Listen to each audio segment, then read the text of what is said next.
बिस्मिल्लाहिर्रहमानिर्रहीम। अस्सलाम वालेकुम। मैं हूं डॉक्टर यास्मीन मिर्ज़ा और अपने चैनल होमी विद यास्मीन पे आपको वेलकम करती हूं। आज की मेरी वीडियो भी रमज़ान मुबारक के हवाले से है और उसमें कुछ लोगों के साथ ये होता है कि उनको ज़रा वेट बढ़ने का मसला होता है। तो उसी सिलसिले में आज की मेरी वीडियो है जिसमें मैं आपको होम्योपैथिक में जो बेहतरीन मेडिसिन है इसके बारे में, वो 2 मेडिसिन है उनके बारे में बताऊँगी और उसके अलावा डाइट के हवाले से बात होगी और 1-2 ऐसी रेसिपी भी हैं जो आपकी इस प्रॉब्लम को सॉल्व करेंगी, ताकि आप जो हैं वो रमज़ान के रोज़े पूरी तरह आराम से इबादत करें और पुरसुकून तरीके से रमज़ान आप गुजार सकें बगैर किसी टेंशन के। तो ये सब कुछ आज की वीडियो में है।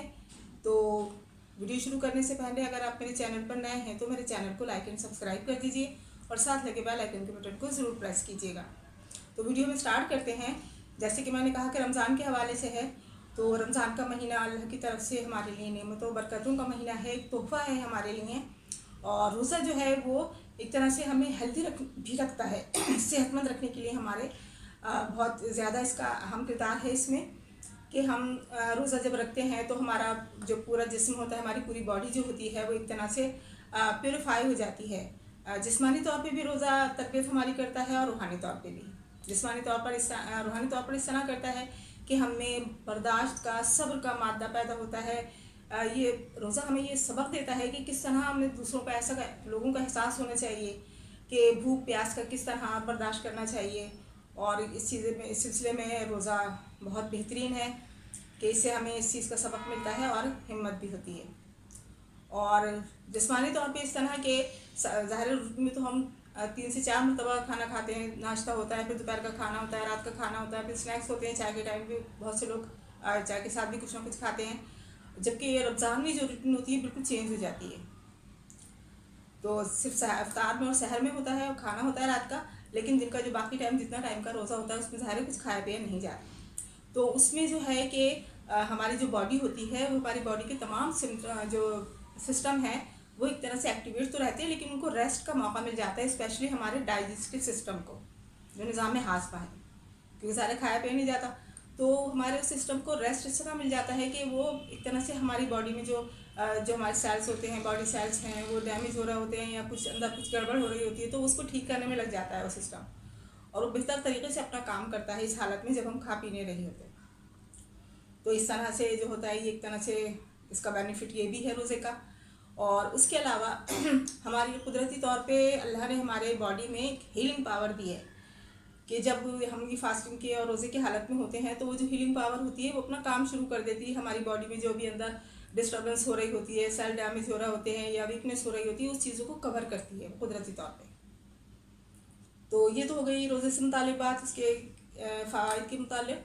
अब हम बात कर लेते हैं अपनी मेडिसिन के मुतालिक, क्योंकि कुछ लोगों में ये कुछ ही अक्सर लोगों का आजकल ये मसला है कि वो थोड़े से कॉन्शियस होते हैं इस मामले में कि उनका वेट बढ़ रहा है या बढ़ जाता है जल्दी। कुछ लोगों में टेंडेंसी होती है कि वो थोड़ा सा अगर कुछ खाया पिया उनने ऑयली या ऐसा कुछ, तो उसकी वजह से उनका वेट बढ़ना शुरू हो जाता है।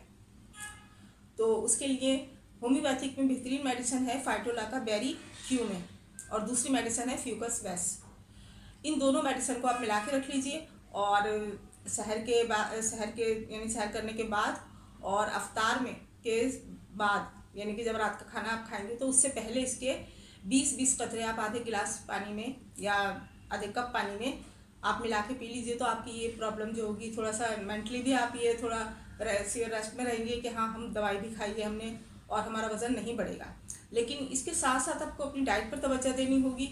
डाइट ऐसी लेनी होगी, फ्राइड आइटम का इस्तेमाल जो होगा आप वो तकरीबन छोड़ दें, क्योंकि ये कोई इतनी ज़्यादा अच्छी चीज़ नहीं है, फ़ायदेमंद नहीं है कोई, उल्टा हमारी बॉडी को नुकसान होता है इससे। क्योंकि ज़्यादा जब फैट हम ज़्यादा खाते हैं, तली हुई चीज़ें लेते हैं या जंक फूड लेते हैं बाहर की, तो हमारी बॉडी में जो होता है फैट डिपॉजिट हो जाती है मुख्तलिफ हिस्सों पर और वो फिर वेट बढ़ने का, मोटापे का सबब बन जाती है। तो इस चीज़ से आप बचेंगे इस तरह कि आप अपनी जब ज़ाहिर पहले सहर होगी तो आप सहर में ऐसी चीज़ें लेंगे जो ग़िज़ाइयत से भरपूर हों, ये नहीं कि आपको और ज़्यादा वो परेशानी में मुब्तला कर दें।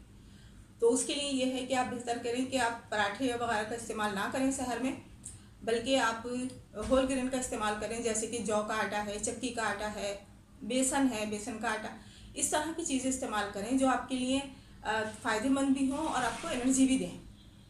तो आप इस तरह कर लें कि आप सहर में आप उसकी रोटी बना लें, बेसन के आटे की रोटी बना लें या चक्की के आटे की लें रोटी, और उसके साथ आप ऑमलेट बना लें अंडे का, और उसमें आप डाल लें थोड़ी सी सब्जियां, जैसे यही टमाटर और गाजर है, या प्याज है, शिमला मिर्च है, पालक भी डाल सकते हैं, बहुत टेस्टी बनता है इसका। तो इस तरह करके आप उसका ऑमलेट बना लें कम तेल में, और उसे आप खाएं तो ये होगा कि आपकी जो बाकी जो रोज़े का टाइम होगा वो आपका बहुत ज़्यादा आराम से गुजरेगा, पेट भी आपका भरा हुआ आपको महसूस होगा, और ऑयल और मिर्चें वगैरह नहीं होंगी तो उससे आपकी जो एसिडिटी की प्रॉब्लम हो जाती है या अजीब सा लगता है, क्योंकि थोड़ी सी रूटीन चेंज होती है, आहिस्ता आहिस्ता सेट हो जाता है बंदा, तो उससे ही होगा, आपको कोई प्रॉब्लम नहीं होगी। और साथ में दही का इस्तेमाल आपको लाजमी करना है, एक छोटी प्याली दही ले लें लेकिन बगैर मलाई की, उसे आप खा लें तो उससे ये होगा कि आपकी प्यास जो होगी वो कंट्रोल में रहेगी, क्योंकि रमज़ान स्पेशली जो होता है वो अक्सर गर्मियों में ही आते हैं, और इस साल भी गर्मियाँ हैं, तो आपको जो गर्मी का जो एहसास होगा वो नहीं होगा। उसके अलावा प्यास की जो होगी आपकी कंट्रोल में रहेगी। तो इस तरह की आप सहर लें, सीरियल्स इस्तेमाल कर लें, लेकिन पराठे और इन चीज़ों से ना करें। उसके बाद आ जाती है सहर की बारी, अफ्तार की बारी। तो अफ्तार में शुरू में ही आप पानी बहुत ज़्यादा ना पिएं, बल्कि पानी की जगह फ्रूट्स वगैरह लें, उसकी चाट बना लें, लेकिन कोशिश करें चाट ऐसी बनाएं जिसमें कोई क्रीमी चीज़ शामिल ना हो। जैसे बहुत से लोग जो मिल्क क्रीम होती है वो ऐड कर लेते हैं, उसमें काफ़ी चीज़ें ऐड करके फिर वो चाट को बना लेते हैं, तो वो चाट टेस्टी तो हो जाती होगी लेकिन फ़ायदेमंद इतनी नहीं होती। जो फ्रूट्स का असल जो उसकी ग़िज़ाइयत है, उसका खाने का जो असल फ़ायदा है, उसको उसी हालत में खाया जाए, यानी कि उसमें चीनी और मसाले वगैरह ना मिलाएं। आप ऐसे ही सिंपल फ्रूट लें, और उसके साथ जो है आप पकौड़े बेशक खा लें, दिल चाहेगा तो ज़ाहिर है रमज़ान का है, लेकिन आप ये कहेंगे कि मैं उसकी बात कर रही हूँ कि ऑयल से परहेज़ करें, लेकिन ये है कि आप एक दो पकौड़े खा सकते हैं, लेकिन आलू के नहीं। आप बैंगन के पकौड़े बना लें, पालक के पकौड़े बना लें, उसके एक दो पकौड़े खा लें आप, ताकि वो रिवायत होती है ना कि पकौड़े नहीं खाए हमने, पकौड़े खाए, तो वो आपकी रिवायत भी पूरी हो जाएगी, और आपका ये वेट बढ़ने का इतना ज़्यादा मसला नहीं होगा। और अगर ना खाएं तो बहुत ही अच्छा है, छोड़ दें, क्योंकि इसके बगैर भी इफ्तारी हो सकती है, और बहुत अच्छी इफ्तारी हो सकती है। उसके अलावा जो मैं आपको एक ड्रिंक बता रही हूँ, कोल्ड ड्रिंक और इसका इस्तेमाल ना करें। लाल शरबत है मुख्तलिफ़ किस्म के, या इस टाइप की जो चीज़ें हैं वो उसका इस्तेमाल ना करें, कोल्ड ड्रिंक्स का इस्तेमाल ना करें, क्योंकि मैदा सारा दिन का खाली होता है। अब जब आप उसमें ये चीज़ें डालेंगे उसमें ऑलरेडी गैसेस मौजूद होती हैं जो आपके स्टमक को प्रॉब्लम करती हैं, तो ये ना करें। बल्कि एक रेसिपी मैं आपको बता देती हूँ कि आप उस तरह ले लें जो आपके लिए ताकतवर भी होगी, आपके वज़न को कंट्रोल में भी रखेगी और आपको हेल्दी भी करेगी। तुख्मी पालंग का आप लें 2 चम्मच, उसको भिगो दें।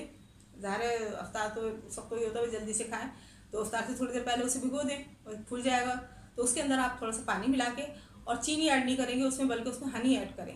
1 चम्मच आप हनी का डालें और थोड़ा सा उस पर नींबू निचोड़ लें, बहुत टेस्टी बनेगा, और इतना ज़्यादा फ़ायदेमंद है कि आपको ये अंदर तक से ठंडक महसूस होगी, आपको फ्रेशनेस आएगी, और साथ में सबसे बड़ा जो उसका फ़ायदा होगा वो ये कि आपका वज़न कंट्रोल में रहेगा। तो आप ये इस्तेमाल करें।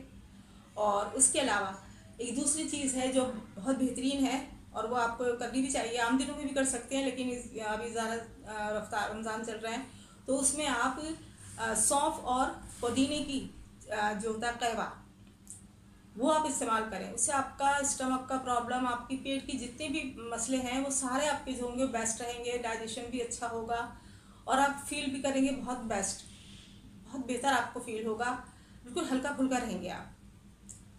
तो ये आप इससे इस्तेमाल करें। 2-4 पत्तियाँ आप पुदीने की डाल लें 1 कप पानी में, और आधा चम्मच जो है वो टीस्पून सौंफ का डाल लें इसमें, और 1-2 इलायचियाँ। और अगर बहुत ही ज़्यादा आपको ये कि जल्दी आपका वज़न ना बढ़े ना हो, तो आप उसके लिए थोड़ा सा उसमें लेमन ऐड कर सकते हैं। ये कहवा आप पिएँ, रोज़ाना डेली पिएँ, बहुत ज़्यादा फ़ायदा करेगा, आपको वज़न को भी कंट्रोल करेगा। और जिस तरह मैंने इफ्तारी का आपको बताया कि इस तरह की चीज़ें इस्तेमाल करें, तो इंशाल्लाह आपका ये रमज़ान जो होगा बहुत हेल्दी गुजरेगा, बहुत उसके साथ फिर आप ज़ाहिर अपनी इबादत भी बहुत तवज्जो और बहुत आराम से टेंशन फ्री हो के आप एक तरह से कि कोई मसला नहीं हो रहा, कोई प्रॉब्लम नहीं हो रही, वीकनेस नहीं हो रही, तो आप अपना ये महीना आप इबादत में गुजार सकते हैं। तो जी यकीन आज की मेरी वीडियो पसंद आई होगी। नेक्स्ट वीडियो तक के लिए अल्लाह हाफ़िज़।